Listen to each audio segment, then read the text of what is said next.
अवाम के बीच में ये मैसेज रखने की कोशिश कर रहा है कि हमारे मुल्क की जमहूरियत को, हमारे मुल्क की सलामती को बहुत बड़ा खतरा जो है आके लगने वाला है। बहुत बड़ा खतरा है, बिल्कुल करीब है। हमें मालूम था कि 75th इंडिपेंडेंस डे के मौके पर पूरे मुल्क के अंदर बहुत ज़्यादा अमृत उत्सव के प्रोग्राम्स होंगे, हुकूमतें होंगे, पब्लिक होंगे, ब्यूरोक्रेट्स होंगे, सब मिलकर जो है इसको जश्न मनाने के लिए निकलेंगे। हम मगर पॉपुलर फ्रंट ऑफ इंडिया ने डिसाइड किया कि हम लोग जो है सिर्फ जश्न नहीं मनाएंगे, अवाम को गली गली पहुंचकर सेव द रिपब्लिक और बेदार होने की दावत हम लोग देंगे। हजारों प्रोग्राम आज पॉपुलर फ्रंट ऑफ इंडिया के कन्याकुमारी से लेकर आसाम, मणिपुर, बंगाल, बिहार, यूपी, हर जगह जो है ऐसे प्रोग्राम्स हो रहे हैं। उम्मत के अंदर, अवाम के अंदर, कम्युनिटी के अंदर ये बात हम लोग बताने की कोशिश कर रहे हैं कि जिस वक्त ये मुल्क आजाद हुआ था, बदकिस्मती से मुल्क के दो टुकड़े हुए थे। दो टुकड़े होने के बावजूद भी हमारे उलमा इकराम, मुजाहिदीन आज़ादी, अबुल कलाम आज़ाद दिल्ली की जामिया मस्जिद पर ठहर कर कहा था कि ये मुल्क छोड़कर जाने की जरूरत नहीं है, यहाँ पर आपको वही हुकूक मिलेंगे जो पड़ोसी मुल्क में मिलने की बात कर रहे हैं। आपके बाप दादाओं की दरसगाहें, आपके बाप दादाओं की मसाजिद, आपकी प्रॉपर्टी आप किसके नाम पर छोड़कर जा रहे हैं? इस बात पर इंडिया के मुसलमानों ने यहाँ पर रुकने का फैसला किया था और वो फैसला करने के बाद हिंदुस्तान का जो दस्तूर बनाया गया, वो दस्तूर भी इसी तरीके का बनाया गया कि यहां पर कोई भी ऊंचा नीचा नहीं होगा, यहां पर सबके साथ बराबरी होगी। यहां की हुकूमतें, यहां का एडमिनिस्ट्रेशन, यहां की अवाम के बीच में कोई तफरीक नहीं होगी, कोई इम्तियाजी सलूक नहीं होगा। पूरे दुनिया के दस्तूरों का जायजा लेकर हिंदुस्तान का दस्तूर बनाया गया और इस बात की गारंटी दस्तूर देता है कि हिंदुस्तान में रहने वाले हर शहरी को यहाँ पर जीने का हक है, उसके मजहब पर चलने का हक है। सिर्फ मजहब पर चलने का ही नहीं, मजहब के प्रचार का भी हक उसे है। हर तरीके की आजादी की बात की गई, मगर अफसोस 75 साल एक लंबा अरसा होता है मुल्क की तरक्की के लिए, मुल्क को एक परवान चढ़ाने के लिए।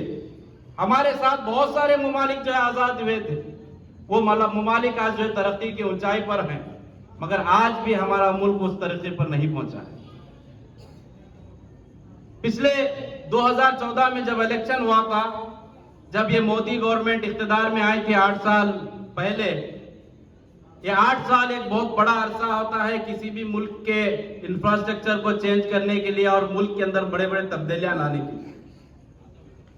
आप मुल्क के अंदर, इस दुनिया के अंदर 1930 में एक बार जो है बहुत जबरदस्त फाइनेंशियल क्राइसिस आए थे, बहुत बड़ी माशी बदहाली पूरे दुनिया के अंदर 1930 में आई थी। उस वक्त दो चेहरे दुनिया के अंदर वजूद में आए। एक अमेरिका के सदर जो है डोनाल्ड रोल्स एक ऐसी पॉलिसी बनाए जिसके जरिए से जो है इकोनॉमिकली तौर पर जो है अमेरिका जो है एस्टैब्लिश हुआ और एक दुनिया का आज सुपर पावर मुल्क है। दूसरा, वही जमाने में 1933 से 1939 तक हिटलर हुकूमत किया। हिटलर किस तरीके से हुकूमत किया? हिटलर जो है मुल्क के अंदर नेशनलिज्म की बात किया, देशभक्ति की बात किया, नेशनलिज्म को फैलाने की बात किया और इकोनॉमिकल क्राइसिस जो दुनिया में आए थे, वो दुनिया के अंदर इकोनॉमिकल क्राइसिस को खत्म करने के लिए सबसे बड़ा खतरा यहूदियों को बताया। अगर ये यहूदी खत्म हो जाएंगे तो हमारा प्रॉब्लम, इकोनॉमिकल प्रॉब्लम खत्म हो जाएगा।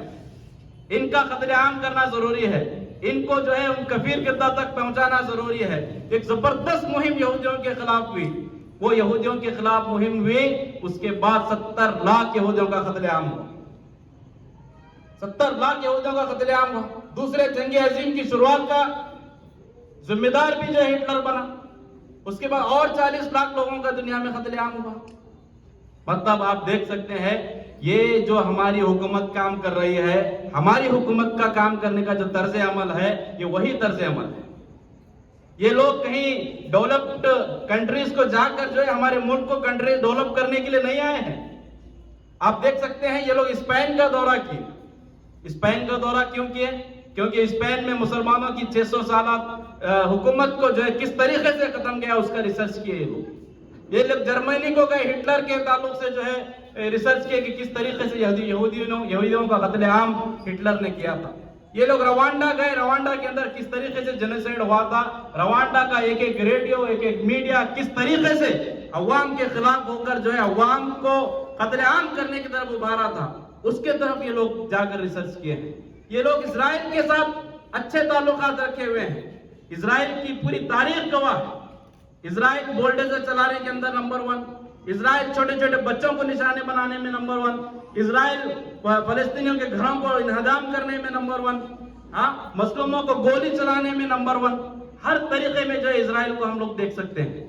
आज हमारे मुल्क के अंदर जो दस्तूर हमारे मुल्क का बना था, वो दस्तूर के अंदर इतनी ताकत है, आज भी वो दस्तूर के अंदर इतनी ताकत है कि मुल्क को जो है इंसाफ और बराबरी की तरफ लेकर जा सकता। मगर अफसोस इस मुल्क को चलाने वाली हुकूमतें और अपोजिशन दोनों भी जो है आज एक हो गए हैं। मुल्क के अंदर अपोजिशन नाम की कोई चीज बची नहीं है अभी। पहले हुआ करता था, लोग वोट खरीद कर जो है लोग हुकूमत बनाया करते थे, एमएलए जिताया करते थे। अब एक नया ट्रेंड शुरू हो गया है। जो लोग ऑलरेडी वोट लेके जीतते हैं, 80,000 1 लाख वोट लेके जीतते हैं, उनको खरीद कर जो है हुकूमतें बनाने का ट्रेंड शुरू हो गया है। डेमोक्रेसी इतनी आसान हो गई है खरीदना कि भाई पहले वोटर्स को 500 रुपए 1000 रुपए दे के खरीदने की जरूरत नहीं, चलो 5-5 करोड़ रुपए एक आदमी को दे दो, पूरे 80,000 वोट आपकी तरफ आ जाएंगे, आप किसकी का भी नुमाइंदा बना लेंगे। देखिए, जो लोग हमारी इफ्तार पार्टी में आके बैठते हैं, जो लोग हमारे ईद के अंदर ईद टोपी पहन कर आते हैं, वही लोगों की वजह से कर्नाटका के अंदर बीजेपी गवर्नमेंट है। हम लोग येडियुरप्पा को गाली देते हैं, हम लोग बंबई को गाली देते हैं। कर्नाटका में बीजेपी गवर्नमेंट आई किसकी तरफ से? 6-7 का जेडीएस के एमएलए बीजेपी को चले गए, 10-15 कांग्रेस के एमएलए बीजेपी को चले गए। वही हुकूमत आज कर्नाटका में चल रही।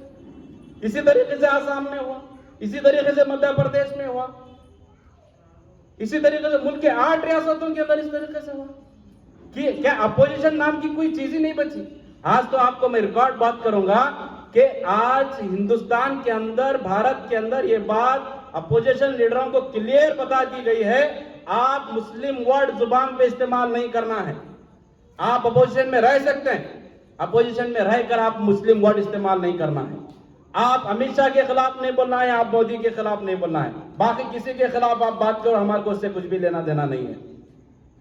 आज देखिए, अगर मुसलमानों के ऊपर जुल्म हुआ तो अपोजिशन लीडर्स बोलेंगे माइनॉरिटीज के ऊपर जुल्म हुआ। मुसलमानों के दुकानें जलाए जाएंगे, पर्टिकुलर कम्युनिटी को टारगेट बनाया जा रहा है। मुसलमानों के खिलाफ कोई साजिश होगी, मॉब लिंचिंग होगी, तो ये कहेंगे माइनॉरिटीज के ऊपर इंडिया में जुल्म हो रहा है। कोई मुस्लिम वर्ड इस्तेमाल करने के लिए रेडी नहीं है। अपोजिशन का यह हालत हो गया। और आपको तो मालूम है सियासतदान हिंदुस्तान के कैसे होते हैं। जब भी सियासत में आते हैं, कोई मंदिरों पर कब्जा करने वाले होता है तो कोई वक्फ की प्रॉपर्टी पर कब्जा करने वाले बन जाते हैं। इनके लंबे काले करतूतों की लिस्ट आरएसएस के पास रेडी होती है, क्योंकि आरएसएस के पास इतना कैडर है, जितने भी काले करतूता पॉलिटिशियंस के, उनकी पूरी लिस्ट उनके पास रहती है।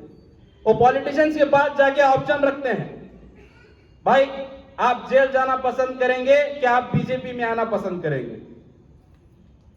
अब देखिए, आपके सामने अगर ऑप्शन रखा गया, भाई आपको जेल को जाना है या तो बीजेपी ज्वाइन करना है, क्या करेंगे?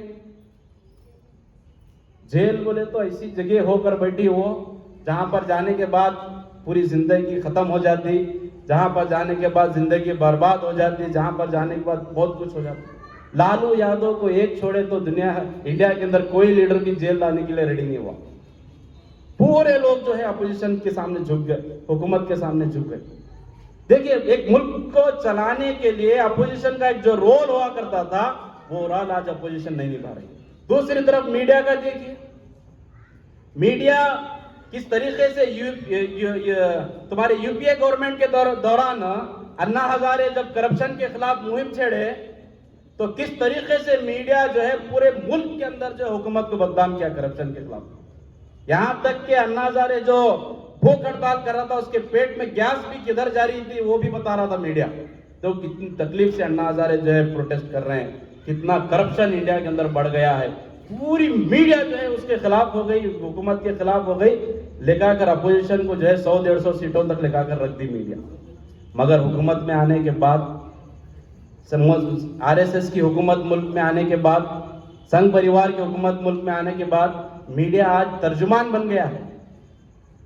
अब रिसेंटली देखेंगे, अभी बिहार के अंदर जो तब्दीलियां आए, वो तब्दीलियां आने के बाद मीडिया ऐसा हो गए थे, यतीम हो गए जैसा हो गई थी हालत उनकी। क्या अभी एक हुकूमत हमारे हाथ से चले गई ना? और उसका भी इल्जाम पॉपुलर फ्रंट के ऊपर लगाए हैं।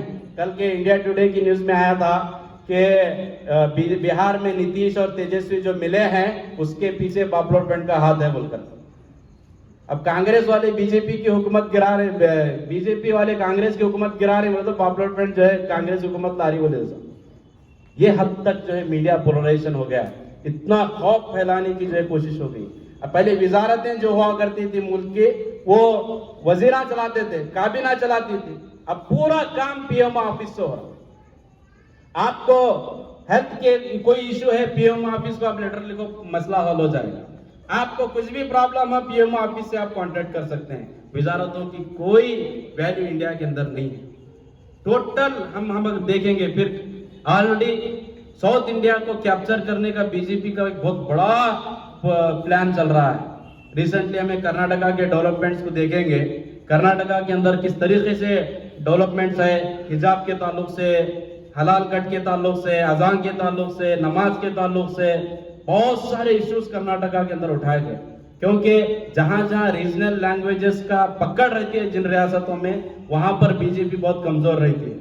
तो कर्नाटका को ब्रिज बनाकर इस्तेमाल करने के लिए जो है पूरी कोशिश जो है बीजेपी आज चले हुई है।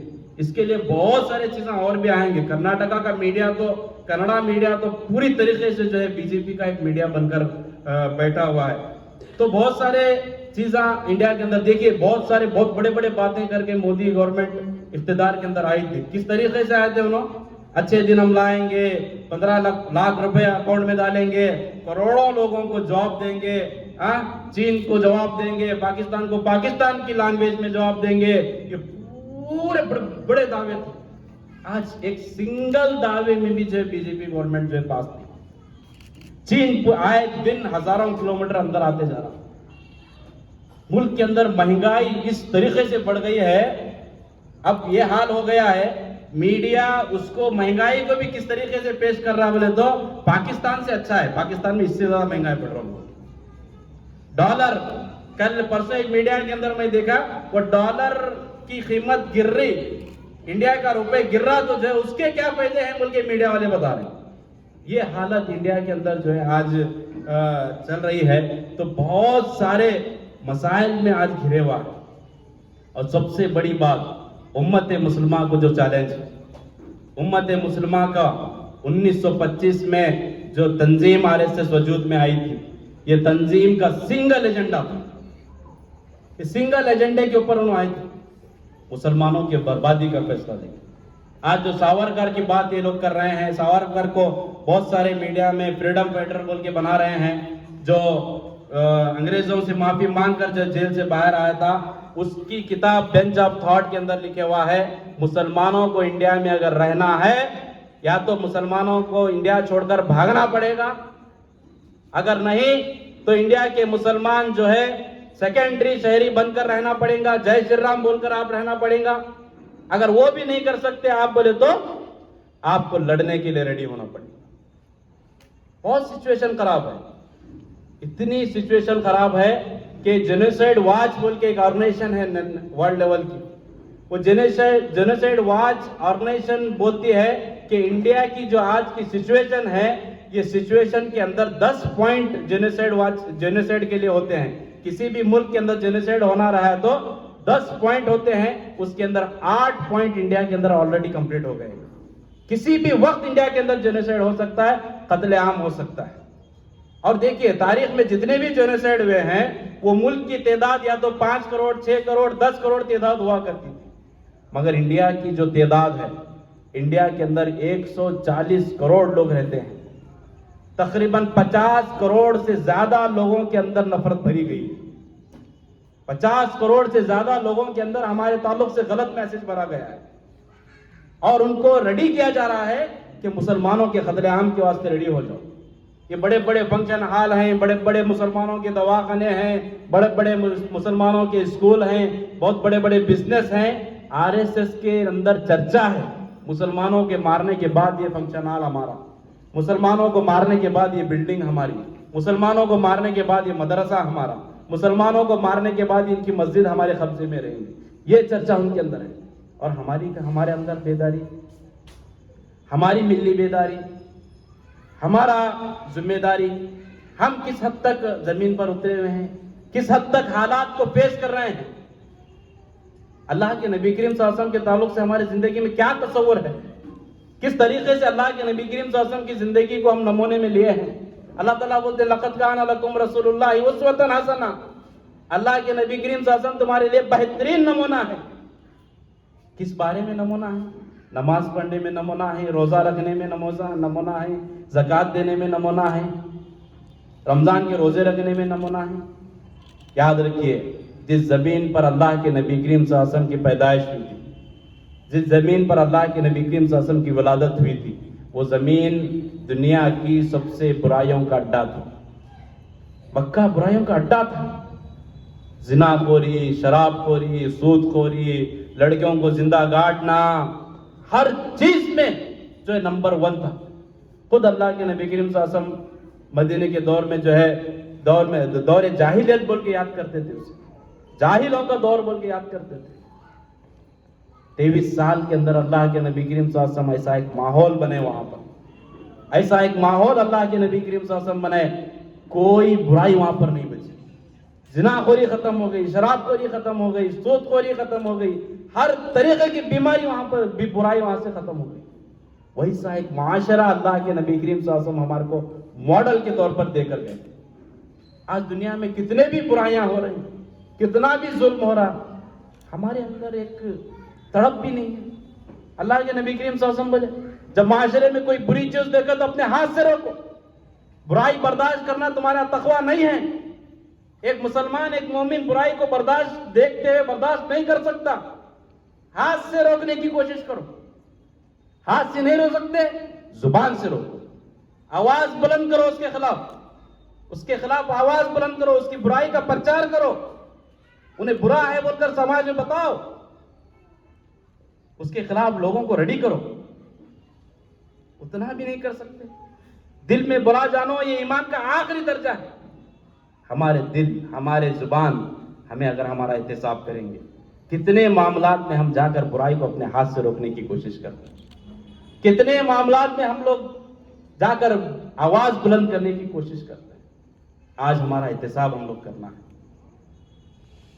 ये मुल्क बहुत बड़ी कुर्बानियों के बाद हमारे आबा अजदाद ने लिया था। अंग्रेजों के जमाने में जो जुल्म होता था और जिस जुल्म से निजात के लिए मुल्क को आजादी दिलाई गई थी, क्या वो जुल्म आज हमारे मुल्क में नहीं है? उससे ज्यादा जुल्म है। जब सीए का मसला आया, एनआरसी का मसला आया, जामिया की लड़कियां, दिल्ली के एक्टिविस्ट लड़के जब जमीन पर उतरकर शाहीन बाग के जैसा प्रोटेस्ट ऑर्गेनाइज करे, उसकी सजा उनको आज जेलों में कैद है, जेलों में कैद है वो, उसकी सजा उनको दी जा रही। किस तरीके से तुम्हारे अंदर हिम्मत है शाहीन बाग बनाने की? नेक्स्ट कोई शाहीन बाग बनाने का सोचना नहीं। आज आए दिन इंडिया के अंदर कोई सा भी इशू हो, हर इशू में पॉपुलर फ्रंट को टारगेट बनाने की हुकूमत कोशिश कर रही, किसी भी तरीके से कोशिश कर रही कि हुकूमत पॉपुलर फ्रंट ऑफ इंडिया को इसके अंदर इन्वॉल्व किया जाए। रिसेंटली आप देखेंगे मंगलुरु के अंदर 3 कत्ल हुए। ये 3 कत्ल 25 किलोमीटर के दायरे के अंदर हुए, बहुत दूर नहीं, 25 किलोमीटर के अंदर 3 कत्ल हुए। एक मसूद का कत्ल हुआ, दूसरा परवीन का कत्ल हुआ, तीसरा फजील का कत्ल हुआ। मसूद का कत्ल हुआ, कर्नाटका की पुलिस इन्वेस्टिगेशन कर रही। परवीन का कत्ल हुआ, एनआईए वहां पर आ गई। फजील का कत्ल हुआ, फिर कर्नाटका पुलिस वहां पर इन्वेस्टिगेशन कर रही। देखिए किस तरीके से डिस्क्रिमिनेशन। इंडिया की एजेंसीज आज टूल के तौर पर इस्तेमाल कर रहे हैं। एजेंसीज जो है मुल्क को बचाने के लिए काम करना था इनको, करप्शन को रोकने के लिए काम करना था इनको, बुराई को रोकने के लिए काम करना था इनको। आज पूरे एजेंसीज, ईडी तो आज ऐसा मजाक बन गया। पहले कोई ईडी का छापा कहीं अगर होता था तो लोग परेशान होते थे। जिसके घर पर छापा होता था वो लंबी लंबी दाढ़ी छोड़ देता था परेशानी के आलम में। पूरे इंडिया के अंदर उसका चर्चा होता था। जब से पॉपुलर फ्रंट के लोगों के घरों को ईडी आना शुरू हो गई, हमने ईडी को नंगा किया। ईडी को हम लोगों ने कहा कि ये आरएसएस का टूल है, ये आरएसएस का टूल है, इससे डरने की जरूरत नहीं है। और एनआईए लाएंगे और ईडी लाएंगे और आपको दबाने की कोशिश करेंगे। क्यों आपको दबाने की कोशिश की जा रही है? क्यों आपको आज हिंदुस्तान के असल दायरे से निकालने की कोशिश की जा रही है? क्योंकि आपके अंदर वो कैपेसिटी है, हमारे अंदर वो कैपेसिटी है। मुस्लिम उम्मत के अंदर सालों हजारों साल की तारीख हमारी गवाह है। 1400 सालों में कई बार ऐसे हालात हमारे ऊपर आए। हर बार कोई ना कोई टीपू बनकर उभरा, कोई सलाहुद्दीन अय्यूबी बनकर उभरा, कोई अबू मुख्तार बनकर उभरा, कोई उमर बिन अब्दुल अजीज के तौर पर आया, कोई उमर बिन खत्ताब के तौर पर हमारे पास आए। इनको उनसे वही डर है। इस कम्युनिटी को हम नहीं छोड़ सकते, क्योंकि ये कम्युनिटी का जो नजरिया है 1450 साल से एक ही नजरिया है ये मुस्लिम उम्मत का। 1450 साल पहले जो नमाज पढ़ी गई थी आज भी वही नमाज पढ़ते हैं लोग। 1450 साल पहले जो कुरान नाजिल हुआ था वही कुरान पर इनका ईमान है।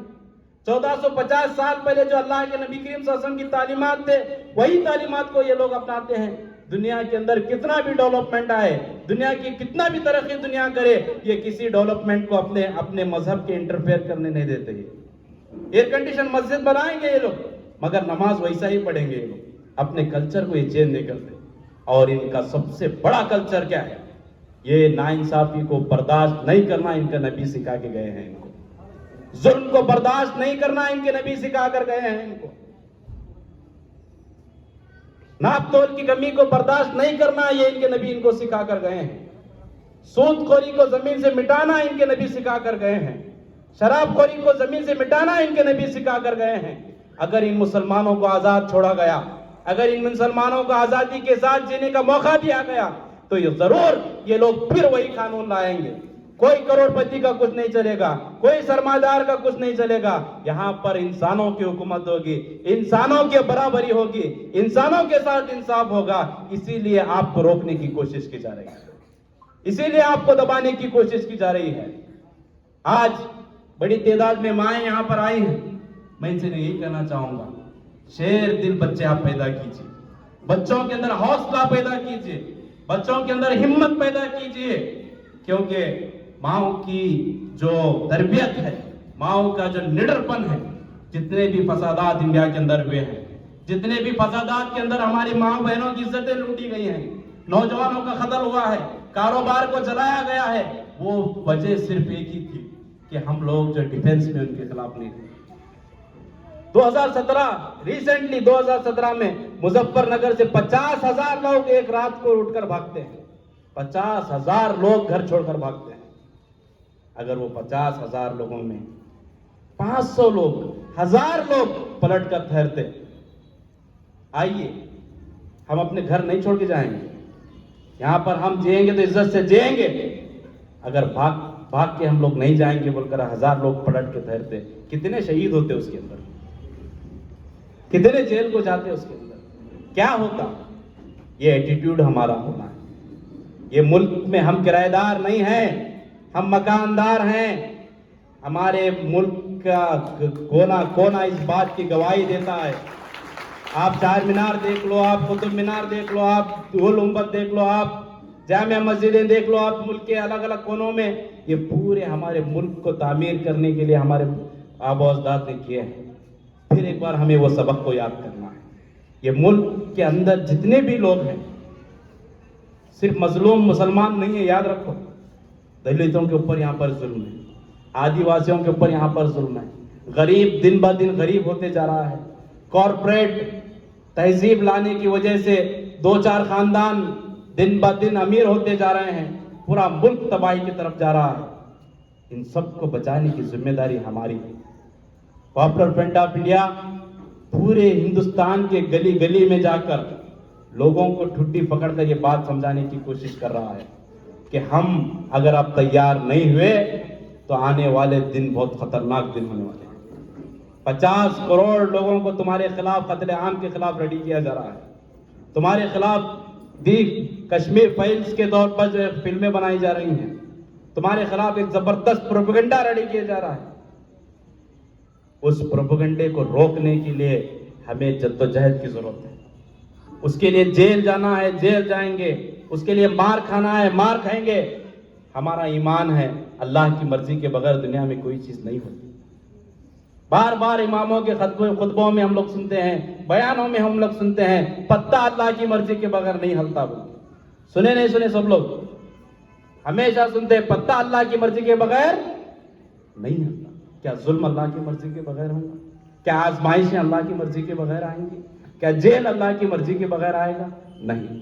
क्या सिर्फ कंट्रोल अल्लाह का पत्ते के ऊपर है, बाकी पूरा ऑटोमेटिक है? हमारे दिल से वो डर को निकालना पड़ेगा, हमारे दिल से वो खौफ को निकालना पड़ेगा। पॉपुलर फ्रंट के यही एटीट्यूड की वजह से आज हुकूमत हमारे पीछे पड़ी है। हम लोग एक इंच पीछे नहीं हटे, एक इंच हम लोग कॉम्प्रोमाइज करने के लिए रेडी नहीं है। हम लोग आगे बढ़ेंगे, आगे बढ़ते रहेंगे। हमारा ठिकाना जेल हो, हमारा ठिकाना कुछ भी हो, हम लोग पीछे नहीं हटेंगे। क्यों? क्योंकि इस मुल्क को जो आजादी के लिए सबसे ज्यादा खून दिया है वो हम लोगों ने दिया है। हम लोगों को मालूम है किसको किस तरीके से सुधारना है। बस जरूरत इस बात की है, हमारे अंदर वो तड़प, वो मिली हिम्मत हमारे अंदर आना है। इस्लाम हमेशा इस बात की गारंटी दुनिया को दिया है। हमेशा इस्लाम का ये कॉन्सेप्ट दुनिया में रहा है। जब हज्जतुल विदा हुआ तो अल्लाह की तरफ से आयत उतारी गई, अल्लज़ी अकमलतु लकुम दीनकुम व रदीतु लकुम इस्लाम दीना। इस्लाम आज मुकम्मल हो गया है और दीन इस्लाम आपके लिए मैं चॉइस के तौर पर आपको चॉइस कर लिया हूं। अगर आपको निजात पाना है, आपको अगर जन्नत को जाना है तो इस्लाम को आपकी जिंदगी में लाना पड़ेगा। तो मुसलमानों ने समीअना व अताना बोलकर इस्लाम को कबूल कर लिया। उसके बाद सूरह बकरा में अल्लाह ताला बोल दिया, ला इकराह फिद्दीन, दीन में जबरदस्ती नहीं है। किसी के साथ जबरदस्ती मत करो इस्लाम में लाने के लिए, किसी को जबरदस्ती मत लाओ इस्लाम के अंदर। हाँ, दावत दो, अल्लाह ताला उसको तौफीक देगा, इस्लाम में आएगा नहीं आएगा उसको अलग मसला है। दीन में जबरदस्ती नहीं है।